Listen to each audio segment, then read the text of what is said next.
नमस्कार दोस्तों, आपका स्वागत है वर्ड स्टडी पीके में। आज मैं आपके लिए करंट अफेयर के बहुत ही इम्पोर्टेंट प्रश्नों को लेकर आया हूँ। उन्हीं प्रश्नों को शामिल किया है जो परीक्षा में आने की संभावना है। यहाँ से आपको परीक्षा में 1 से 2 नंबर देखने को मिल ही जाएंगे।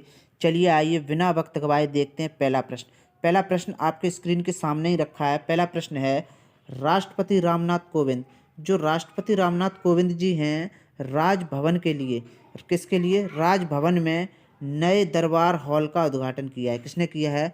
वह है अपने राष्ट्रपति रामनाथ कोविंद जी ने।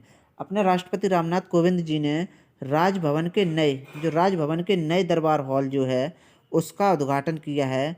किसने किया है? राष्ट्रपति रामनाथ कोविंद ने। ये आप देख सकते हैं चित्र के माध्यम से भी, ये खड़े हैं राष्ट्रपति रामनाथ कोविंद जी, ये आप देख सकते हैं। इस चित्र के माध्यम से आप देख लीजिए। इसके इम्पोर्टेंट फैक्ट की तरफ चलते हैं जो परीक्षा उपयोगी हो सकते हैं। फैक्ट दिया है, भारत के राष्ट्रपति रामनाथ कोविंद ने मुंबई के, कहाँ पर? मुंबई के मालाबार हिल, जो मालाबार हिल स्थित राजभवन के दरबार हॉल का उद्घाटन किया है। किसका किया है? मुंबई के मालाबार हिल। किस में किया है? मुंबई के मालाबार हिल में। और वह स्थित कहाँ है? राजभवन का दरबार। इसका दूसरा इंपॉर्टेंट फैक्ट है, पुराने कोर्ट हाल की विरासत सुविधाओं को, जो पुराने कोर्ट हाल है उसकी विरासत सुविधाओं को बरकरार रखते हुए नए हॉल की बालकनी और समुद्र दृश्य गैलरी जैसी अतिरिक्त सुविधाएं दी गई हैं। इसमें जिस सुविधाओं के साथ पुराने कोर्ट हाल को विकसित सुविधाओं के साथ बरकरार रखते हुए इस नए हॉल की बालकनी और समुद्र के दृश्य गैलरी को अतिरिक्त सुविधाएं दी गई हैं। इसके इम्पोर्टेंट फैक्ट की तरफ चलते हैं। फैक्ट क्या है? अगला फैक्ट है इसमें इम्पोर्टेंट, दरबार हॉल का राजनीतिक महत्व है।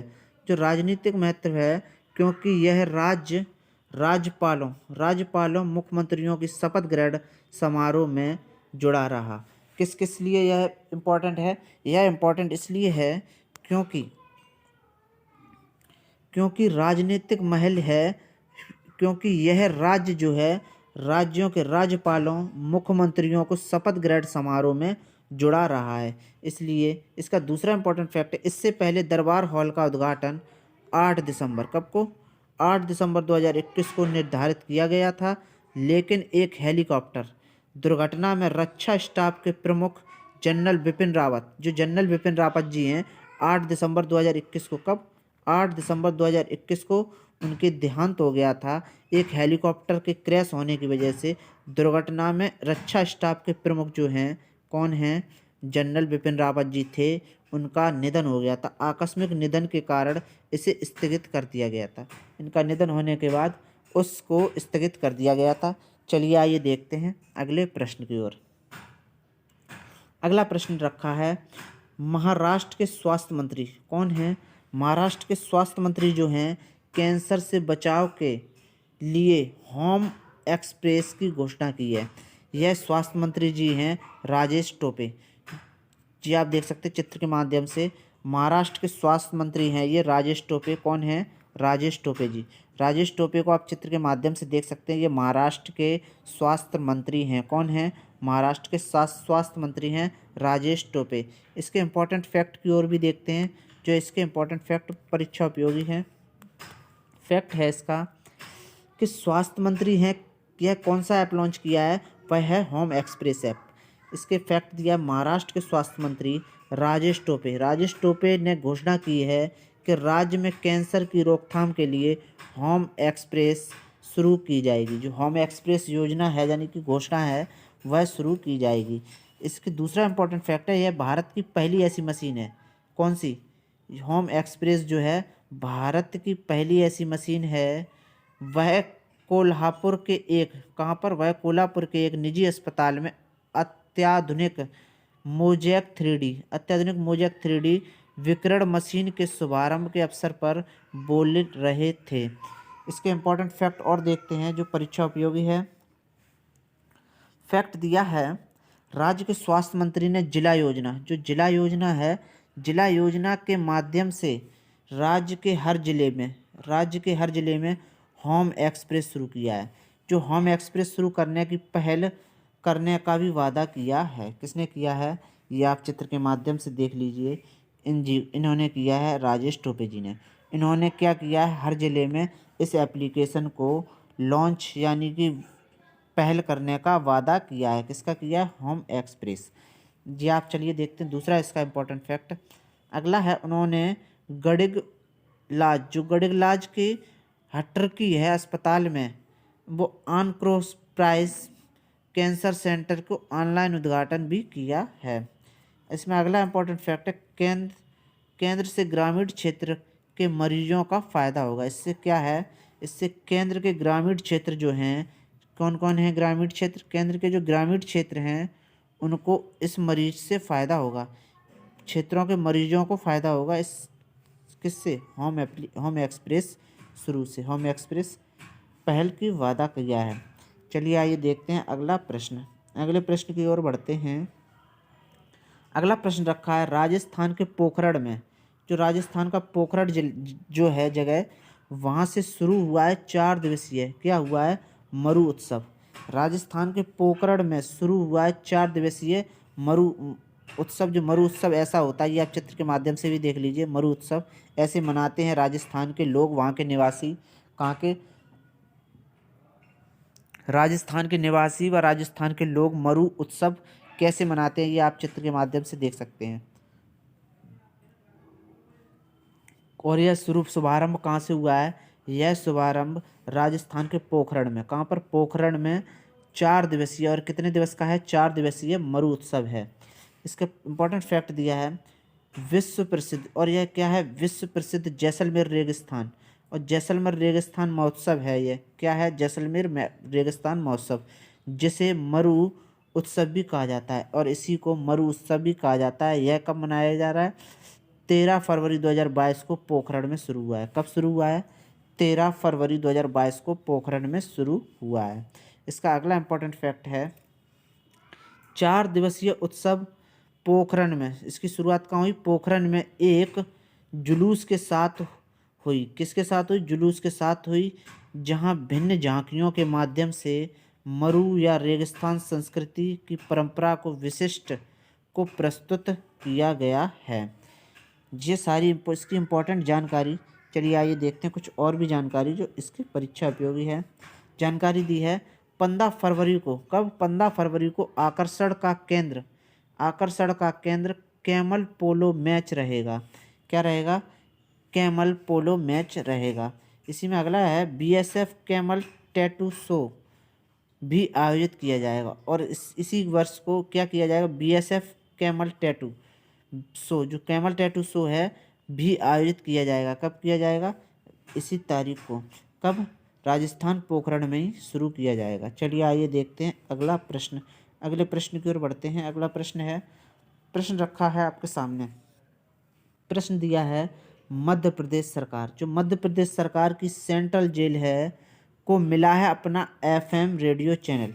इसको भी अपना एक एफएम रेडियो चैनल दिया गया है। ये आप देख सकते हैं, सत्यमेव जयते। यह है सेंट्रल जेल, कहाँ की है? यह एमपी की है। कहाँ की है? मध्य प्रदेश की है।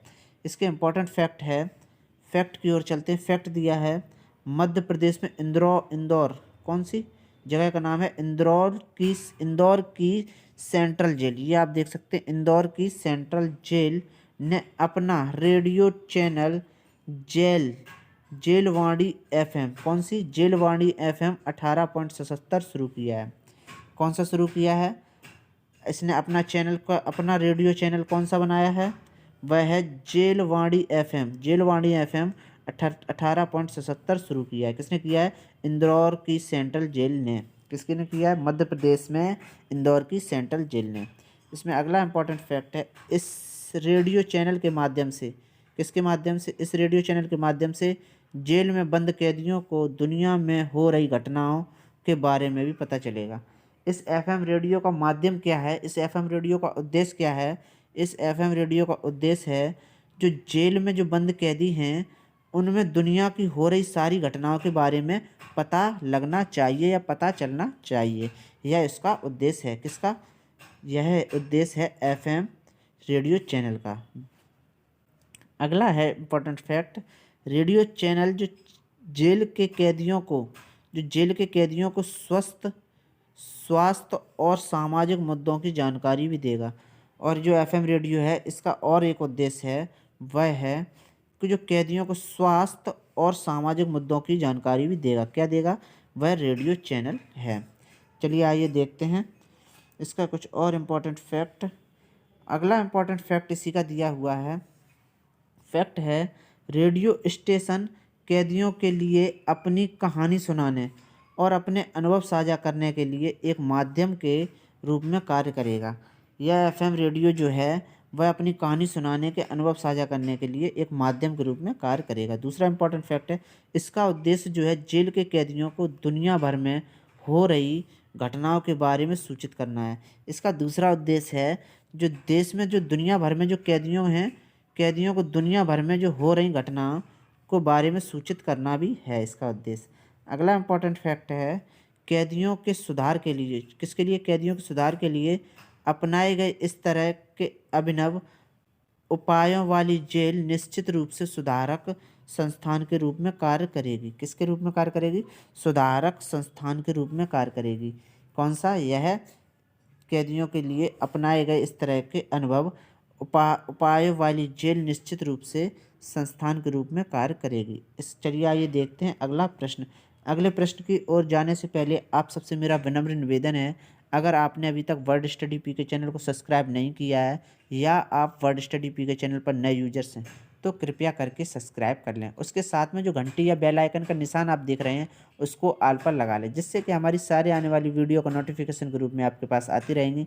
अगर आपको वीडियो अच्छा लगे तो लाइक कीजिए और शेयर तो आप अवश्य कर दीजिए। चलिए आइए देखते हैं अगला प्रश्न। अगला प्रश्न है यस बैंक। यस बैंक जो है, यस बैंक एग्री इन्फिनिटी कार्यक्रम शुरू किया है। यस बैंक द्वारा यस बैंक एग्री इन्फिनिटी कार्यक्रम शुरू किया है। ये आप देख सकते हैं, यस बैंक राइट का टिक होता है यस बैंक में, और यह बैंक ने इस योजना का शुभारंभ किया है, वह है कार्यक्रम शुरू किया है। इसके इंपॉर्टेंट फैक्ट की ओर चलते हैं। इसका इंपॉर्टेंट फैक्ट है, यस बैंक ने एक वर्षीय स्टार्टअप जो एनेबलर है program Yes Bank agri infinity शुरू करने की घोषणा की है। इससे अगला इम्पोर्टेंट फैक्ट है, यह क्षेत्र के उद्यमशील कार्यक्रमों को सलाह दे कर खाद्य और कृषि पारिस्थितिकी तंत्र के लिए डिजिटल वित्तीय समाधान का सह विकास करना चाहता है। चलिए आइए देखते हैं कुछ इसके और इम्पोर्टेंट फैक्ट। अगला इम्पोर्टेंट फैक्ट दिया है, एग्री फिनटेक है जो एनेबलर प्रोग्राम के हिस्से के रूप में, किसके? एनेबलर प्रोग्राम के हिस्से के रूप में शुरुआती और साथ ही विकास चरण के स्टार्टअप को अपने प्रस्तावों के साथ आवेदन करने के लिए आमंत्रित किया जाता है। किसके लिए किया जाता है? ये आप देख सकते हैं, अपने हिस्से के रूप में शुरुआती और साथ ही विकास चरण स्टार्टअप को अपने प्रस्तावों के साथ आवेदन करने के लिए आमंत्रित किया जाता है। यह इसकी सारी जानकारी।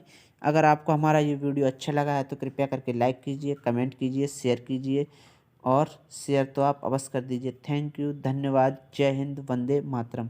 कृपया सभी लोग घर पर रहें, सेफ रहें, सुरक्षित रहें, सतर्क रहें और सावधान जरूर रहें। थैंक यू, जय हिंद, वंदे मातरम। सभी लोग को जय हिंद।